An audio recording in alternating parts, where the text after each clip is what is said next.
మొన్న 3 రోజుల క్రితం బాబుకి కొంచెం వాంతింగ్ చేసుకుంటూ జ్వరం ఫీవర్ వచ్చినట్టు ఉందని చెప్పి ఉంటే హాస్పిటల్ తీసుకుపోయి చూపించుకొని వద్దాంలే, మామూలుగా జ్వరం ఉందిలే అనుకొని వీళ్ళు తీసుకొని వచ్చారు.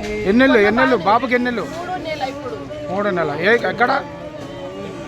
ఇక్కడ మాది ఏసాత్మకు మాదిలే కానీ వాళ్ళది గోరెంట్ల.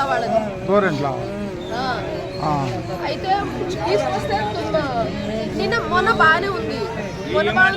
నిన్న కూడా ఏ ప్రాబ్లం లేదు, తీసుకెళ్ళి బాబుకి ఏ ప్రాబ్లం లేదని చెప్పారట సార్. చెప్పిన తర్వాత మళ్ళీ ఏదో పడుకుంటే లేవాలి, అసలు ఏమైందో ఒక నైట్ ఉండి పోదాం లేదనుకుని సరిగ్గా ఉన్నారు.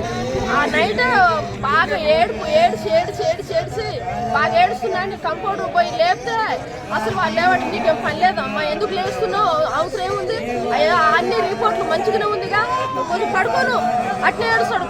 పడుకున్నానంటావు, లేచి ఏడుస్తానంటావు, నువ్వు పడుకొని గదాయించిరట. ఎవరన్నమాట? కంపౌండర్లు అన్నారట. సారుకు రమ్మను ఒకసారి డాక్టర్ రమ్మను, దండం పెడతా, కాలు మొక్కుతున్నా కూడా వాళ్ళు ఏ మాట అయినట్లేరట సార్. ఈయనపోతే వాళ్ళు మళ్ళీ తెల్లారి డాక్టర్ వచ్చినాక చూయిస్తే మామూలుగా ఏడ్చి పాలు తాపించట. వెంటనే పడిపోయిండు. స్వరం లేనే లేదు బాబుకి. మీ వచ్చేసరికి మాకు ఫోన్ చేసింది, మాకు వచ్చేసరికి ఆక్సిజన్ పెట్టి ఉంది.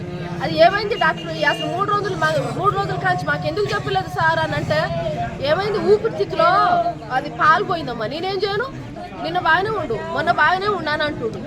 ఈ అనేసరికి మీ ఏంటికైంది, ఏ సంగతి హాస్పిటల్లో పోదామంటే నేను రానన్నాడు. మళ్ళీ తర్వాత బయటకు పోయి మాట్లాడిన తర్వాత సీరియస్ ఇక పోలలో ఉంది ప్రాణం. అప్పుడు ఇక పోదాం పానంటుండు. పోదాం పానేసరికి ఖమ్మం తీసుకుపోతే డాక్టర్ అమ్మన్నదిగా, ఎందుకు తీసుకొచ్చిరమ్మా ఖాళీ మనిషికి అని చెప్పేసి మాట్లాడ కొన్ని డబ్బులు గుంజుకొని మళ్ళీ మాకు రిటర్న్ పంపేసింది. మీరు చేసింది ఏ పాపం, బాబు బాగలేకపోతే అంకూర్ హాస్పిటల్, ఇక్కడ ప్రేమ్ హాస్పిటల్.